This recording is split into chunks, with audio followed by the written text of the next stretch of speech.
a lot of hurt people that have allowed something to pull them away from God, have allowed a situation to slowly pull themselves away. And every step doesn't seem so far.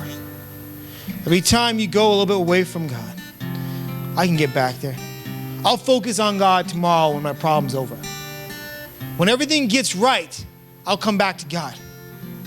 But the problem is your problems, they pull you, and they pull you, and they pull you. And each time you get a little bit farther, and eventually your away from God becomes your new norm. And this is where you are instead of where you should be. God, you're right here, and you say, God, how did I get so far? Because you stopped focusing on Him in the first place. He didn't design you to be right here. He designed you to be right here with Him.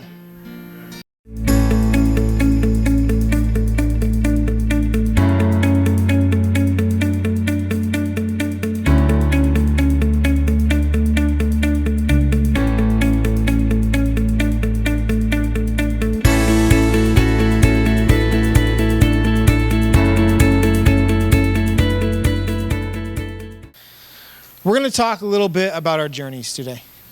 And if you look at your notes, and at the very top it says, your journey is too great for you. And it seems rather depressing for a Sunday morning to start off that way. But what we don't see and what we're going to get into is that our journey might be too great for us, but nowhere ever did it say it was too great for God. And that's what we're going to look at today. And I know sometimes it's easier to view things from a different angle, and that's what I want us to do. I want us to take a moment before we get into this message. And I want us to tell ourselves we're going to be honest with who we are. We're going to be honest with where we are right now, today, where we are with our relationship with God, maybe the struggles that surround us. We're going to be honest with our life. Because it's easier to move forward if we're honest with who we are as people. And, and we always tell our youth that when we talk with them, if we're going to progress with who we are as people, we have to be honest with our situation right now. And you might find yourself in a different situation than the person next to you. I guarantee you do. Me and Julie were just praying and talking last night. And unfortunately, a lot of people are going through a lot of struggles. And so we were praying for them. And everybody has their own different struggles and their own different situations. And some things just arise out of nowhere sometimes. And that's where you have to kind of be connected with God. We have really good friends, that their niece passed away on Friday night. Just in her sleep. She was 28 years old. They don't know what happened to her. They don't know anything. And so I was talking with the uncle quite a bit yesterday. And we were just, and he was just saying he was praying for his other niece that, she doesn't turn away from God, but she's the only person in her family but believes in God. The rest of her family doesn't. And situations arise. And sometimes we have to learn how to tackle them. And maybe the situation you're facing today isn't like that, but maybe it feels like that. Maybe it feels like it's something you can't overcome. But I'm going to tell you, when we get done today, you're going to know that even though your journey is too great for you, it's definitely not too great for God. So we're going to start in Philippians in the very first chapter. Most of the passages are on your notes. We're going to start in verse 6. So this is what it says in verse 6. It says, "And I am sure of this, that he who began a good work in you will bring it to completion at the day of Jesus Christ." That passage is true for every person in this room. It doesn't matter when you were born, how old you are, the situation that you're in, that passage is written from Paul back then and is good for you today. That God started something within your life that He wants to see come forth. We go on and we learn more in the first chapter of Jeremiah, right? In the first chapter of Jeremiah, chapter 5, it says, before you were born, or before I formed you in the womb, I knew you. And before you were born, I consecrated you. I appointed you a prophet to the nations. We have the inner workings of who we are as human beings. God placed something in our lives.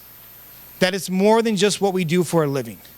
It's more than just it's more than just, what school you went to. Or maybe if you're an athlete, it's more than just being an athlete or being a ballerina or my daughter's a ballerina, so I always use that. Or being a cheerleader, whatever it is. It's more than that. There is a purpose that was put in you before you were born. Sometimes we look at these passages and we say, man, Jeremiah was this amazing prophet. And we get discouraged by it. We look at Paul, we say, man, Paul was this amazing man of God. And we get discouraged by it. Because we see him go through things and he doesn't seem to be fazed. He doesn't seem to be like taken back. He just seems to, like run into a brick wall, and he just seems like he runs through and keeps going with no stopping. And sometimes we wish we were just there. Sometimes we say, man, those passages were great for Jeremiah and Paul, but for me, my burdens are pretty heavy today. For me, my situations are pretty heavy.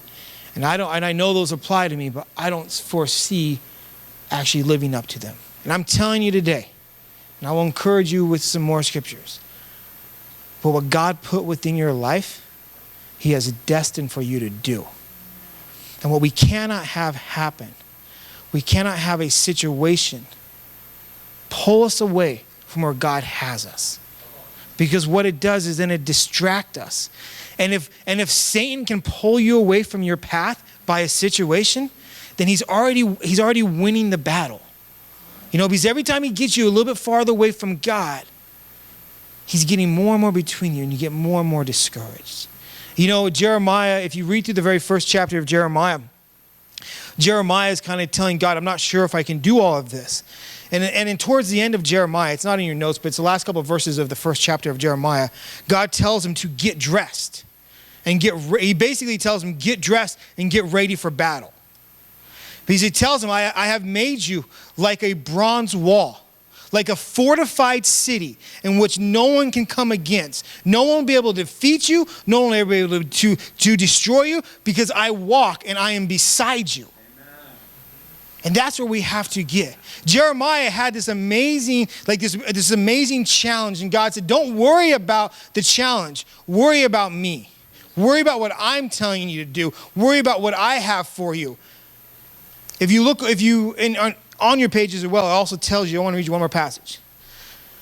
It says in 2 Timothy 4:7, I have fought the fight, I have finished the race, I have kept my faith. It's like our ultimate goal, right? That's what we want to say when we get close to the end of our life, that we have done these things for God. But then sometimes reality sets in. And this is what we're going to look at. We're going to look at a prophet named Elijah in just a second. But I want to share with you guys a little story. When I was 15 years old, I was working for this company in Oroville. It was an electrical company, and probably like 15. I've been with them for about a year, and me and my twin brother was helping me, and we got stuck roping in some houses out in Thermalito. And when you rope in houses, you just kind of try to go as fast as you possibly can, because you just run through it. Our boss, I'd never roped in a house before. And our boss basically shows up one day and basically throws the materials on the driveway, says, I'm going to come back tomorrow afternoon. I expect the house to be ready for sheetrock. Sounds reasonable enough. Gives us our blueprints. We look through them. We start going. We seem to be going pretty well. Everything seems to make sense. It's a track home, so usually not anything too intricate. So we go through, we get it done, and we were really proud of ourselves. We're like, man, we did this awesome. Everything seems to be perfect. We come to trim out the job, put all the finished devices in and stuff like that. Fixtures, receptacles, switches, all that stuff. And the plumber comes up to me and goes, hey, where's the power app for the forced air unit in the attic? I was like, thinking, man, this guy doesn't know what he's talking about. It's a gas unit. It doesn't need power. He goes, but you need power for your blower on your motor. I'm like, oh. I remember that problem. It's amazing how you always remember your mistakes. I can tell you all the mistakes I've made on every job in probably the 20 years of working. I can tell you exactly where they are in jobs. And I remember all night I was like so stressed by the problem. I was like, well, how are we going to fix it? So me and my brother, we got up early the next day. We went over to the job site. We pulled in some wire, fished down the panels. It turned out to be a pretty easy fix. But it was a small problem. But at the time, it was super overwhelming. And sometimes we look at our lives and we wish for small problems like that, right? Because we look at our lives like, man, they're so heavy today. I wish for a small problem like that. But I'm telling you, the problems that are in your guys' lives, the struggles in the mountains that you guys see, God has a plan to get around them. He has a plan to get over them. He has a plan to get through them. He has a plan to get under them. Whatever it takes, God has a plan. Amen. And this is what we're going to look at today. You don't necessarily need to turn there right now. But in 1 Kings, we're going to look at chapter 17 through 19. We're not going to read them all. thank goodness. But we're going to start in 17. There's a prophet named Elijah. In in chapters 17 and 18, we see something crazy from Elijah. We basically see him go on this like whirlwind of obeying God. And because he obeys God and has this crazy faith, whatever is put in front of him, he's able to accomplish. And it just slowly kind of builds to this climax that ends in 18. He starts off by he's the voice of God, and he goes to the king and says, God is sending a drought. There'll be no rain on the earth. Sure enough, a drought happens. After time, he goes into a town because even where God had sent him up in the desert, even the creek dried out. He goes into the town to where there's a widow person. There's a widow lady, and she's getting ready to prepare her last meal so that her and her son can die. And Elijah says, feed me first, and basically God will provide. She does that, and her foods, her oils, and her flowers don't run out. He goes ahead and he goes on and he raises her son from the dead. It kind of climaxes in 18 when basically he takes on the false gods. He tells 450 priests from Baal, he says, come out here and prove to me that your God is better than mine. Let's build our altar and let's see who can call down fire from heaven. The 450 priests, they spend all day working on it. They're praying and they're worshiping to some false god. They're cutting themselves. They're doing everything they possibly can, and they're calling down. And at the very end, when they choose to give up, no fire has fell from heaven. And Elijah stands there with confidence. He says, bury that thing in water. Put it under the Atlantic Ocean. I don't care. Get it as wet as you can. He prays to God, and fire comes down and disintegrates it all. Here's a man of God that spent 2 chapters just running through things that God has asked him to do, full of confidence in his life. He's on this high of God's like, man, I can do anything for God. I can do anything for God. I can do anything for God. How many of us have been there, right? You go through these moments, man, God's touched me here. God's blessed me there. Everything in my life is just going fantastic. Man, God is the most amazing thing in my life. Then Elijah gets to chapter 19. And he's just killed 450 prophets, false prophets of Baal. But to the queen, they were prophets. And she tells him, I'm going to kill you just like you killed them. It says in verse 3 of the 19th chapter, it says, then he was afraid and he arose and ran for his life. Here's the man of God that just took on 450 people. And now he's afraid of a queen that has no power, and he runs for his life. How many of us have been standing there with your chest out and so excited for what God has done in your life? And then a problem hits, and the first thing you do is you run. And you say, oh man, I'm not sure if I can do this. That's where Elijah is. But I want to encourage you one thing. It's not always about our first reaction. God didn't write Elijah off. He didn't say, oh man, Elijah ran, he's done. I got to find someone else. Sometimes we respond wrong. Sometimes we allow the situation, whatever it might be, sometimes we respond wrong and we allow it to make our opinion. But God says, it's okay. It's okay. I understand. I'm your father. I love you. Let's get it back going. Let's get it going in the right direction. Let's get it going where it needs to be. Let's just kind of work on it and we'll get back to where we're supposed to be at. Willow is our bravest of our daughters. To date, I have a feeling Bella, our 2-year-old, will be the bravest of all of our daughters. But to date, Willow is the bravest one. And she'll try anything. Last year, she tried soccer for the first time. She's never played soccer. And to tell you the truth, if someone kicks a ball, the first thing she does is this. But she wanted to play soccer. She's like, I'm playing soccer no matter what, Dad. So we put her in soccer like, sure, great, let's go do soccer. And she would do soccer. But the first game, you can't tell I told you this, but she's downstairs. She came out and she was crying because she wasn't good at it. And they're ballerinas. They don't really play soccer. So, the two don't mix very well. Now, she's an amazing dancer, but the two, they don't go very well hand in hand. But she was completely discouraged. But Julie talked with her. I talked with her. We practiced during the week. And she came in the next week just ready to take on. She wasn't worried about the situation. She didn't let her destroy what the next couple weeks did. And each week she came in with more and more confidence. Elijah ran because he was afraid of what this person said they would do. But what he forgot was that God, the person that helped him in chapter 17 and 18, was still with him in chapter 19, right? He forgets about it. He goes and he says, but I'm out here by myself, and he runs. And he lays down. And the angel of the Lord comes to him and wakes him up and feeds him. Says, go eat and drink. He lays back down again and he rests. And in verse 7 it says this. It says, and the angel of the Lord came to him a second time and touched him and said, arise and eat, for the journey is too great for you. I love that part of that passage. It says, for the journey is too great for you. You go on and you read the rest of 19. And it says that Elijah, and he fed Elijah. But not only that, he gives Elijah a new mission. And this is where we're going to stop for 1 second. We're going to talk for a second. Elijah found himself in a situation that was out of his control. How many of us have been there, right? We've all been in situations that are out of our control.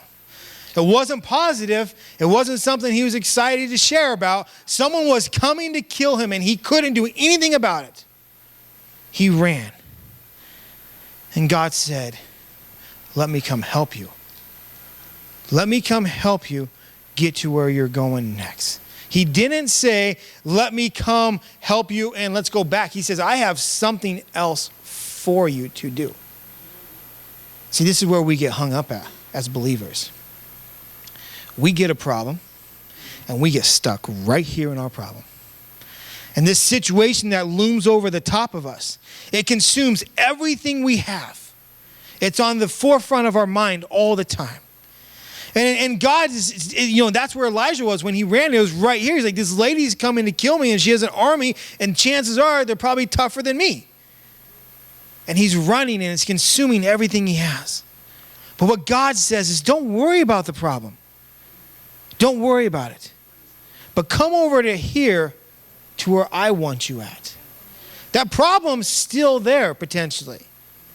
But don't worry about it. It's like being in a room with concrete walls, and they all start crumbling around you. And he's like, it doesn't matter. They're going to crumble. They might fall. But God says, just keep walking forward, and every single one of them will miss you. You might feel like that where you are today. You might say, man, my struggles are so overwhelming. I just feel like I can't do anything. God says, well, then just focus on me. Don't worry about anything else. Focus just on me. Don't worry about the situation, right? It's a change of mindset.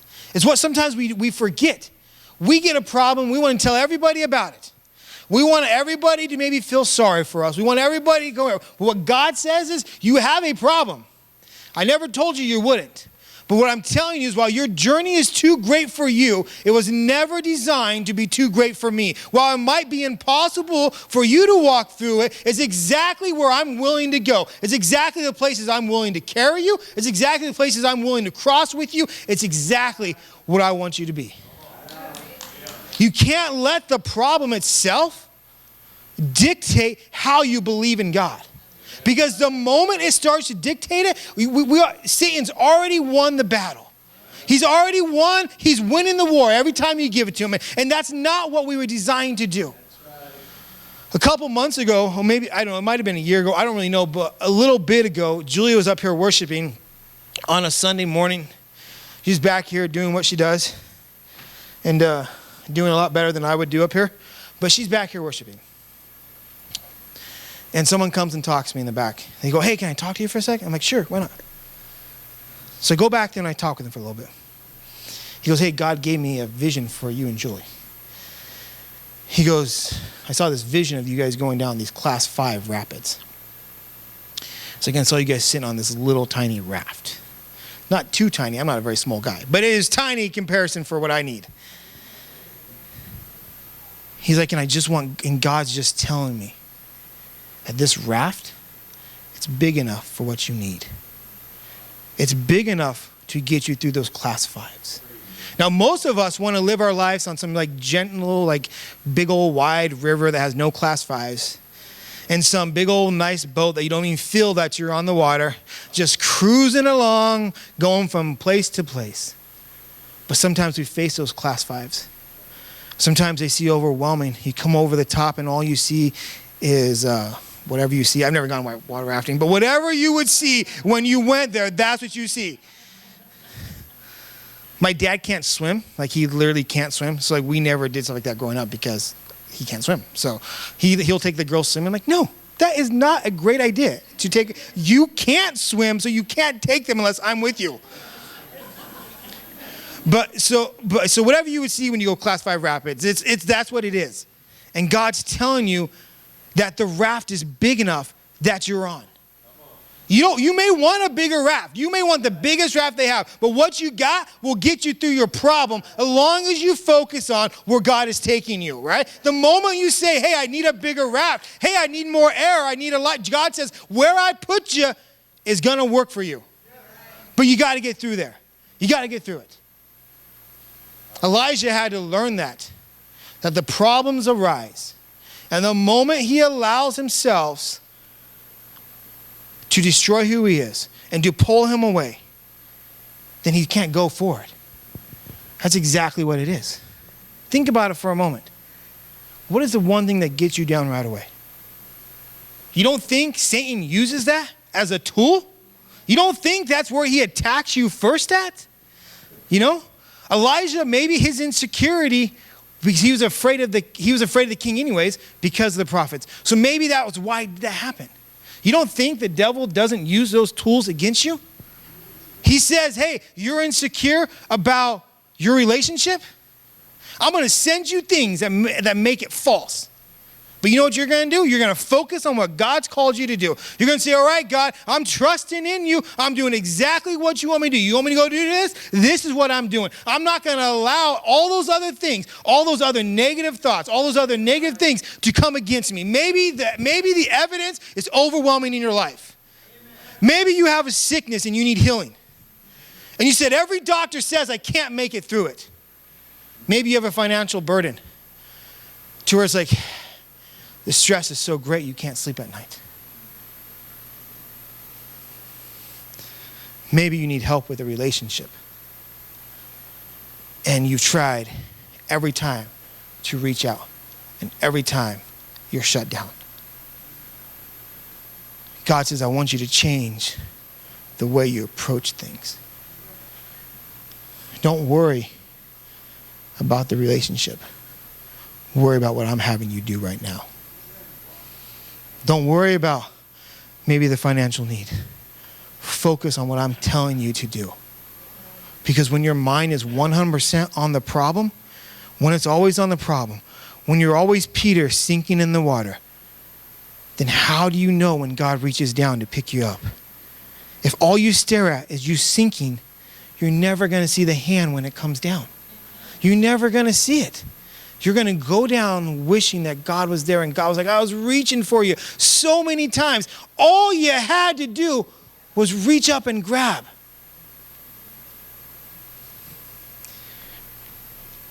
If you have your Bibles, let's go to Psalms 23 for 1 second.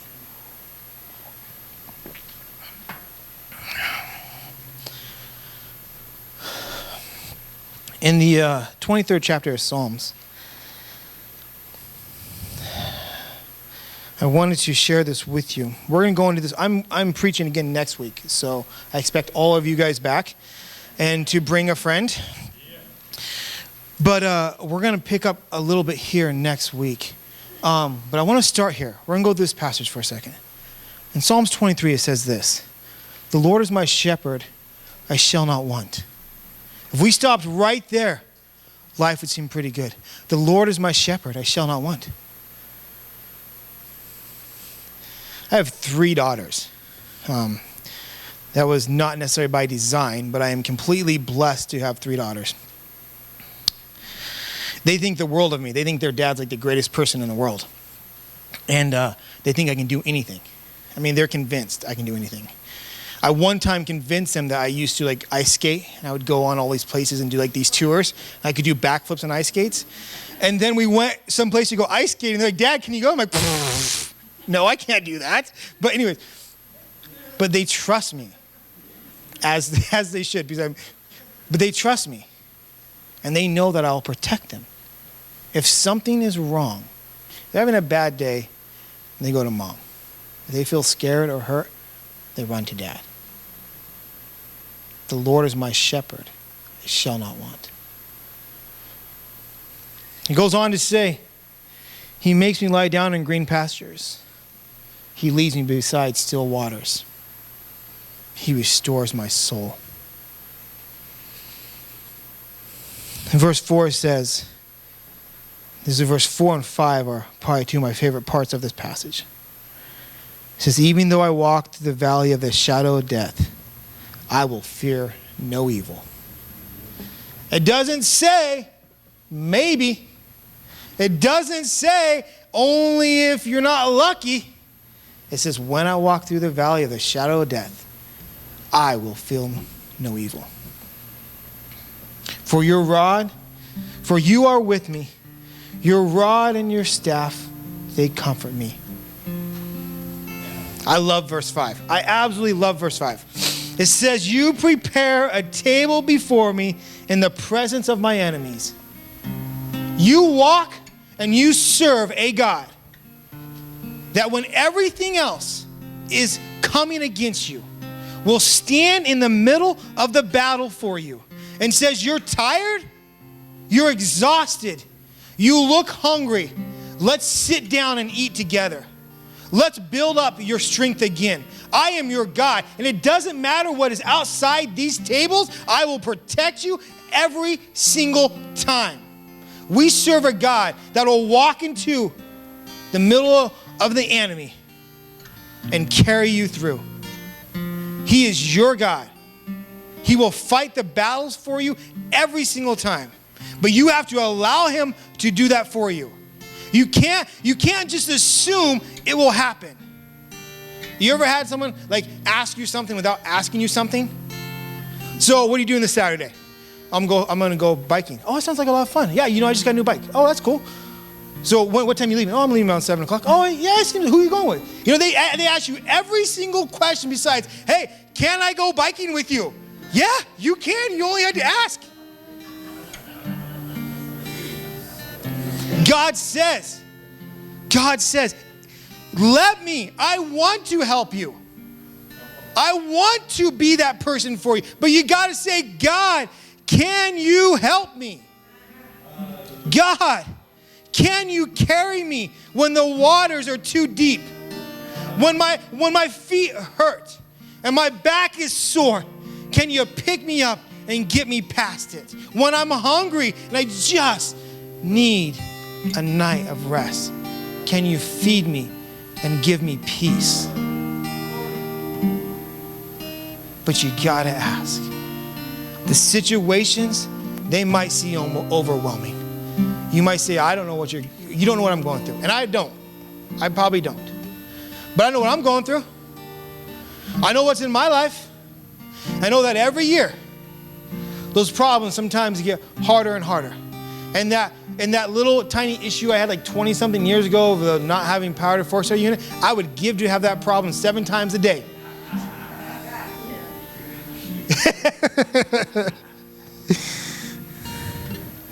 But God says, don't worry about them. The verse keeps going on. The passage keeps going on. And it says, why? It says, because he says, you anoint my head with oil. My cup overflows. It says, surely goodness and mercy shall follow me all the days of my life. And I will dwell in the house of the Lord forever, forever, and forever.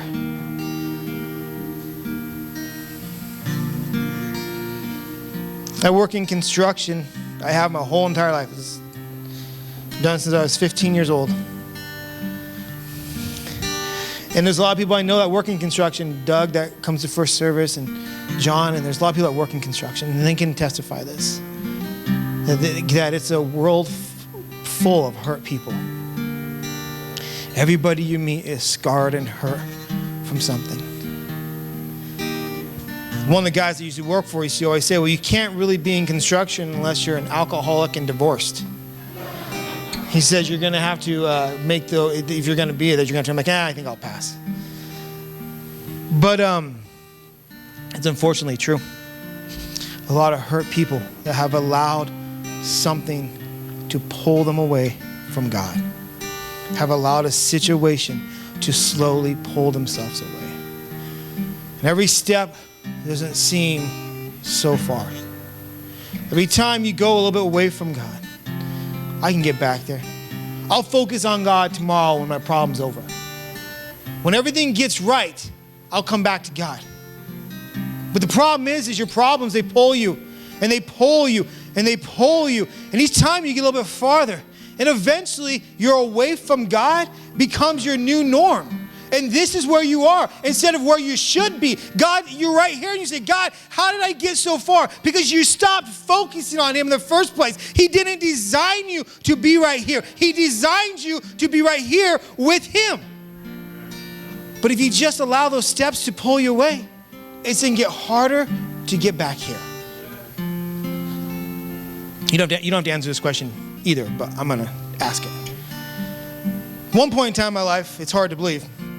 At one point in time in my life, I was an extremely fit person. We used to work out all the time. We did everything. I mean, had I was fit. We're to stop right there. I'm not as fit as I would like to be. And since I'm almost 40 now, I have learned it's a lot harder to get fit than it used to be. It takes more effort. And so I'm working on a new program. I'm trying to get back there. But it's a lot harder than when I was 18 to get fit. Because I got so far away. And every step is a battle back. Our relationship with God can be exactly the same way. We get so far away because of a mountain that pulled you away. And God just wants you right there. That's where he wants you. Because he can't, it's harder to help you when you're way back here. It's easy to help when you're right here. We were in Oakland a couple months ago, and we were putting our kids to bed. We were down there with the youth, and they were doing worship down there. And we were putting the kids to bed, and Julie had gone in to get ready for bed and take a shower. And we laid little Bella down. And I am a huge sucker. I tell Julie all the time, it drives me insane that our girls sleep across our house from us. Their rooms are on the other side of our room, of the house and ours, because it just feels like they're so far away. And I'm like, well, what happens if they need something in the middle of the night? I mean, they have to walk through the house in the dark. What if they trip on something? So I always feel bad that they sleep over there. So I was like, just bring him in here. It's fine. Don't worry about it. So Julie had gone in. Julie was like, just let Bella sit in the crib. She'll calm down eventually. She'll be fine. So Julie goes in and take a shower. Bella starts crying. She's not going to cry if I'm there. So I go over and I pick her up. And I hold her in my arms and I rub her back. And we lay on the bed. I just sing to her. I always sing in the same songs. I always sing Jesus Loves Me. And I'm praying over her. I'm just rubbing them on their back. And she eventually falls asleep. Julie comes in. She goes, oh, Bella fell asleep in her crib. I'm like, kind of. Not really. But see, I was right there. I could grab her. If you're not inside of God, if you're so far away, how can he bend over to pick you up?